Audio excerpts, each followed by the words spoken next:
Hello, friends.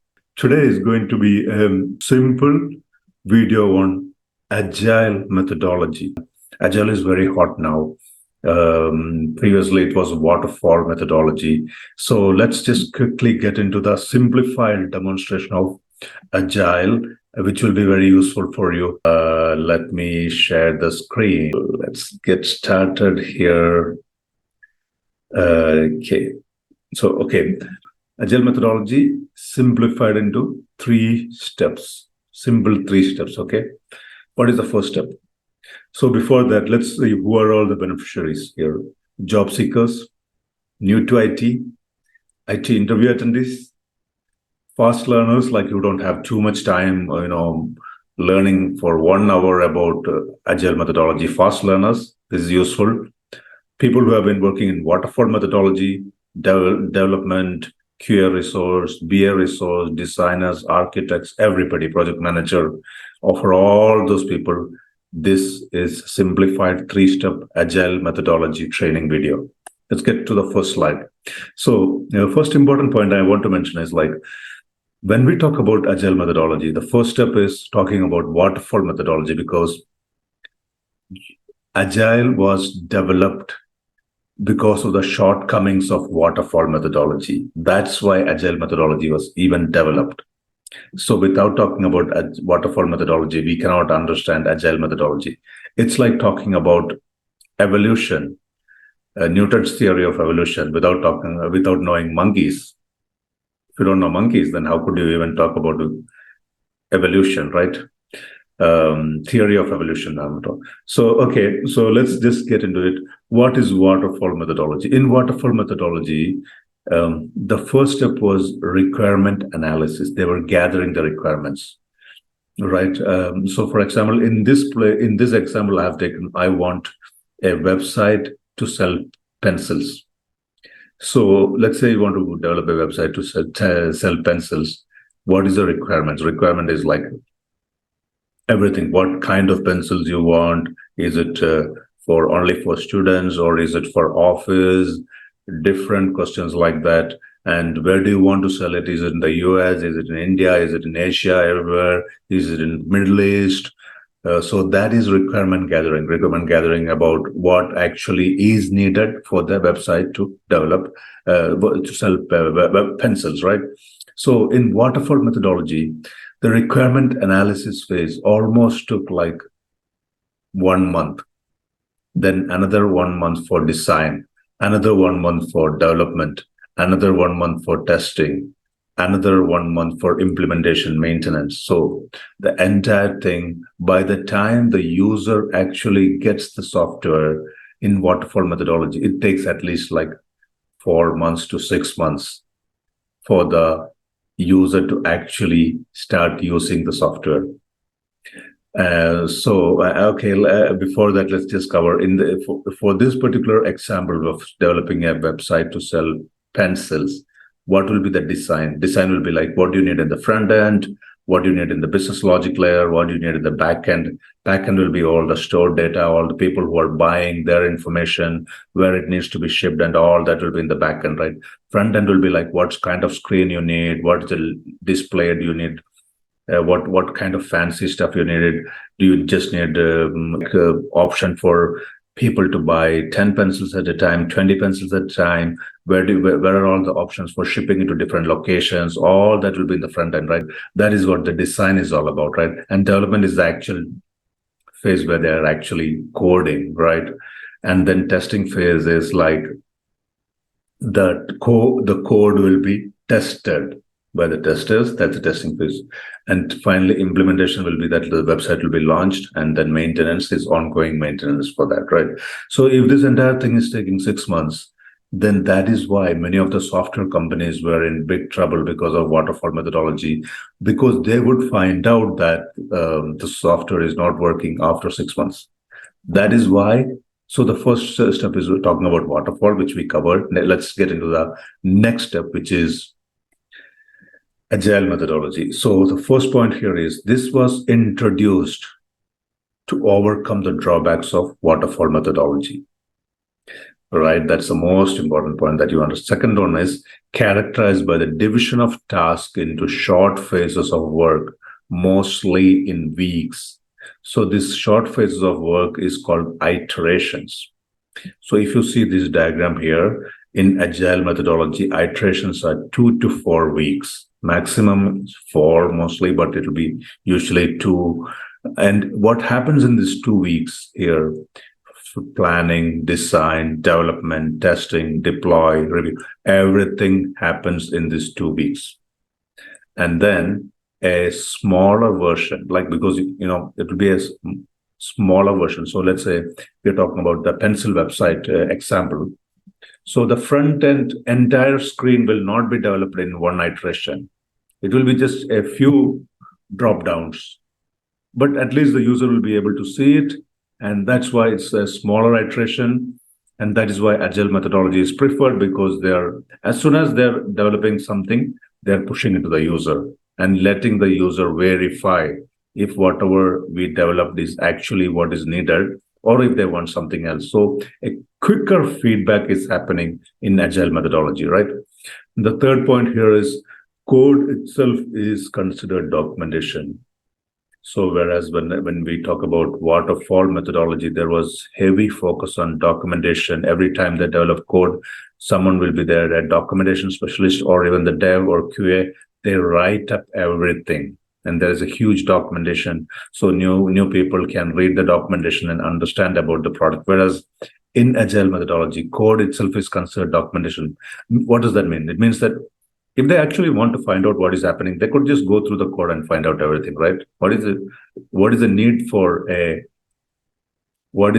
for separate documentation? Just code is sufficient and is considered documentation, right? That's three important points that I covered here. The next one is, in agile methodology, there are 12 principles. So since this is a simplified version, we are going to be only talking about 5 principles, which will be easy for you to learn, because nobody's going to ask you all the 12. You just need to know 5. That's sufficient, right? So the first principle here is face-to-face communication. In agile methodology, they always focus on face-to-face communication.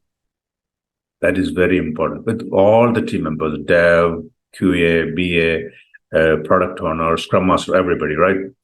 Second one is frequent stakeholder interaction. Who is a stakeholder? Is anyone who has any stake in the product is a stakeholder. Mostly it will be the users who are using your application that you're developing. So in agile methodology, frequent stakeholder communication, at least once in a week or few times in a week, you need to be having interaction with the stakeholder, see what are they happy with the product, do a demo with them, gather the requirements from. So stakeholder interaction and face-to-face communication are the two main. After that, welcoming changing requirements. So if there is a requirement, we are not saying that, hey, no, we don't, because we already started development, we cannot accept the change. No, in agile methodology, always welcomes changing requirement. Right? That is the third one. Then the fourth one is frequent delivery resulting in faster feedbacks. So what does that mean? As soon as you develop something, at least 1 or 2 labels and displays or whatever, immediately show it to the user who is the user of the application and get their feedback. Is this what they're expecting? So frequent feedback, frequent delivery resulting in faster feedback. Every time you deliver, you get feedback, right? That's how we know if what we are developing is what they actually need. So frequent delivery resulting in faster feedback. That's the fourth point, right? What is the fifth point? Fifth point is working software is the primary measure of progress. So every time, every sprint, like in the 2 weeks here, every sprint you are developing something and giving it to the user.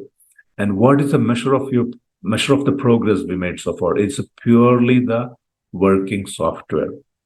It is not how much time you spend on testing. It is not how much time you spend on design.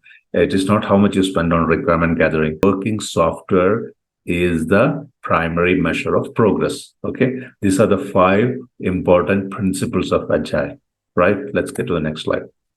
So this slide, the final third step, is talking about how can the agile methodologies be implemented? They can be implemented by using different frameworks, right? So what are the frameworks? Scrum is one framework.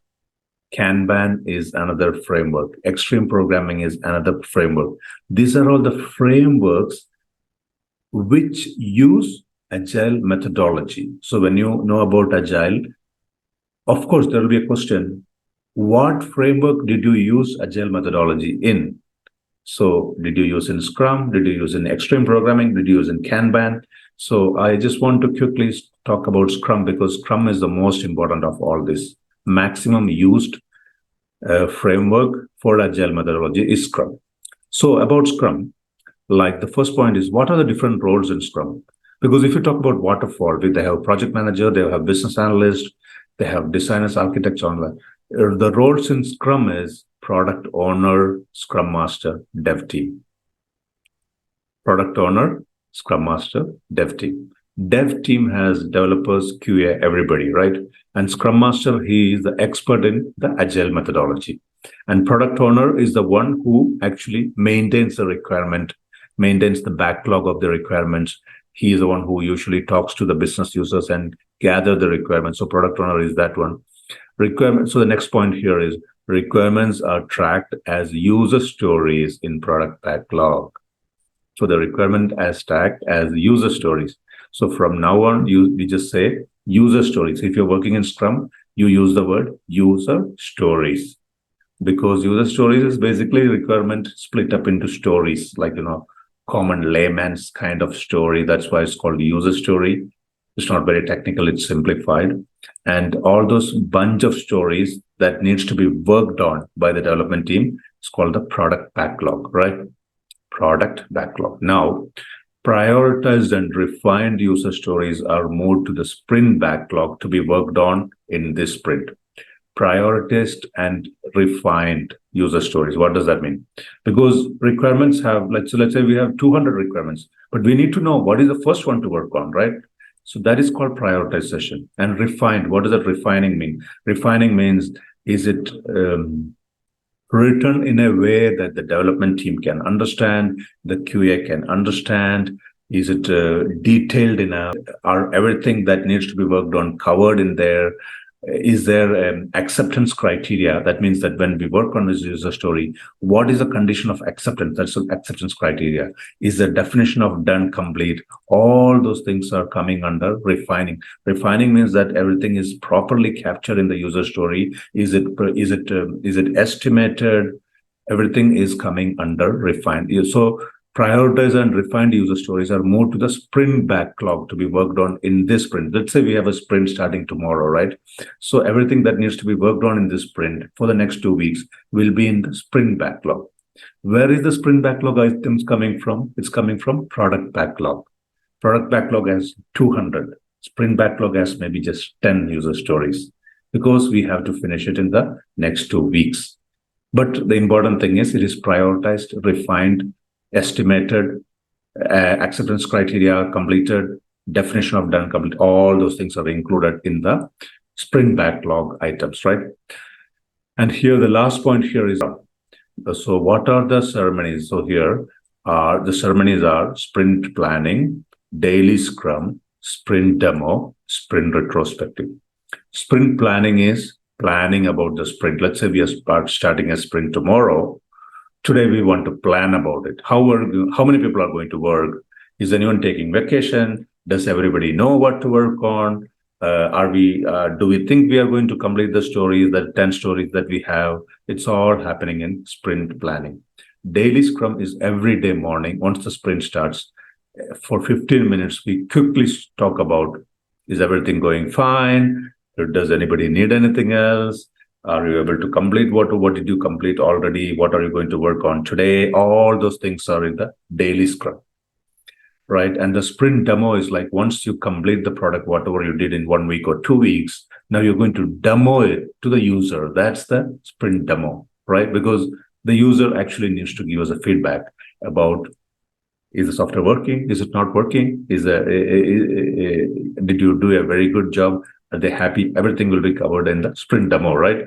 So, and then the sprint retrospective. What is sprint retrospective is like, After the sprint is complete, right, 1 or 2 days after the sprint is complete, the entire team, that is product owner, scrum master, development team, they all sit together and talk about the sprint that just completed. So like, how did we all do? Was there any problem? Were we able to meet the expectations of the team? Was there environment issues?